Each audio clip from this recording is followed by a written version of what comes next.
Hello everybody, this is Kevin Hensley with Public Policy Division. I hope you're all having a great spring. We just wrapped up the legislative session and we wanted to give you a brief update about all that happened with our priority issues. Shelby's going to start us off. That's right, Kevin, and as a reminder, we had 4 Farm Bureau priority issues this year, the first of which is a continuation of one that began its conversation last year. HJR 81 is a constitutional amendment to prohibit the state of Tennessee from ever collecting a statewide property tax. Last year, this House Joint Resolution began its journey through the House, where it received well over the simple majority that it needed. This year, it went to the Senate, where again, it received well over the simple majority that was required of it this year. From here, next year in the 114th General Assembly, the same language will come back before lawmakers, where it will have to pass both chambers again, this time with a 2/3 majority. Assuming that happens successfully, then it will be before you all, the voters of Tennessee, in 2026, where half of those voting in the gubernatorial election will vote yes on this amendment in order for it to be enshrined in our state's constitution. As a reminder, Tennessee's not collected a statewide property tax since the 1940s, but as our farmers and landowners are some of the largest landowners in Tennessee, we think this is an additional tax burden which should not be placed upon our landowners. The next issue that was also kind of a continuation of things that have happened in the past. If you remember, a few years ago, we passed a bill that asked TASER, which is the Tennessee Advisory Commission on Intergovernmental Relations, to do a study on solar across the state. TVA has a big plan to have more solar over the next several years, and we wanted the state to have a good plan for what that solar development looked like. And throughout that study, what we came to find is that the best place for regulation for solar is at the local level. The General Assembly has given the authority to local governments already to do whatever they would like to when it comes to solar regulations. So in light of those recommendations, we did pass a bill this year that implemented a few things that the state ought to be doing in preparing for this solar implementation. First is to make sure that TDEC has all the resources that they need to provide resources to the public. So whether you're a landowner, a solar developer, or a local government, you have a place to go to get all the information that you need. And then the second major thing that we did was it updated the decommissioning law that we passed a couple years ago, lowering the minimum requirement that we had on that law from 10 megawatts to 5 megawatts. That's something that we're going to be, solar is going to be something that we're going to be working on more into the future, and we'll keep you updated as things progress. Our third priority issue this year is something that we're all familiar with, Tennessee's Greenbelt program. Senate Bill 1659, House Bill 2054 sought out to increase the current Greenbelt acreage cap from where it currently sits at 1,500 acres to 3,000 acres.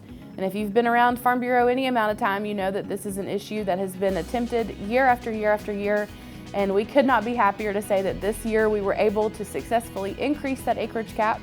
So starting January 1st of 2025, the acreage cap will now be 3,000 acres. So if you are a landowner that has property over 1,500 acres, make sure that you're aware of this change before the new year starts in 2025.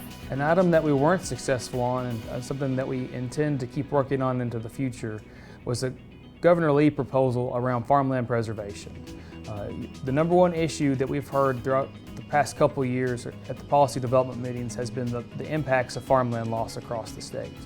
And in our policy, you charged us as Farm Bureau and to work with the Department of Ag and other stakeholders to come up with ways of trying to mitigate the loss of farmland.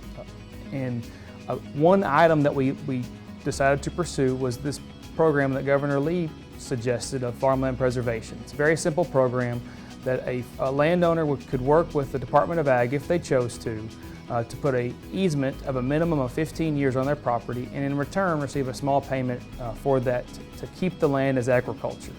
It's a program that works in other states. So over 25 states have this type of program, and it's something that the governor wanted to bring here because it's an item important to him.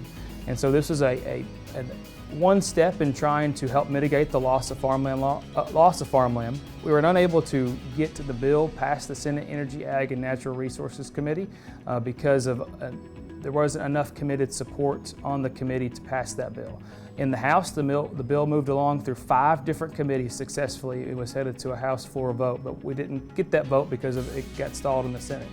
So this is something we're going to be working on in the future, along with other ways to try to approach the farmland loss that we're seeing across the state. We'll be sharing more information about the impact. There's a website that you can go to that UT's put together about the farmland loss at the county level and across the state. So this is something that we want to encourage you to continue to push your lawmakers on and talk about throughout the summer and fall as we get head into the next legislative session. There were many other things that we worked on throughout the legislative session. Throughout the year, we tracked over 300 bills just this legislative session alone, but also some of the bills left over from last year. So there were over 500 bills that we were watching throughout this General Assembly. Things like wetlands, things like trying to get whole milk back in schools, and eminent domain legislation. We're going to update you more on that in our podcast that Shelby does with the Communications Department in our final alert that will go in more detail about all the different things that we worked on this year. So we're looking forward to that, and that legislative alert will be going out the first week of May, and you can access the podcast online on our website. And obviously we'd be remiss if we didn't mention that this year is an election year in Tennessee. We could not be more thankful to the sponsors we had and to lawmakers who we worked with across legislative session both this year and last. But now it's up to you. We encourage you to get involved in your election, both local, state, and on the national level. There's lots to be active with this year. We would remind you of our iArmIVote program, which is just as active now as it's ever been. If you need materials for your county, for your community, we would encourage you to scan the QR code on your screen to access all of those resources. Be sure while you're there to give us a follow on social media so you can keep up with the latest. And as always, if you ever have any questions about what we're doing as an organization, being the voice of agriculture in Nashville and in DC, feel free to reach out. Our contact information is on the screen now.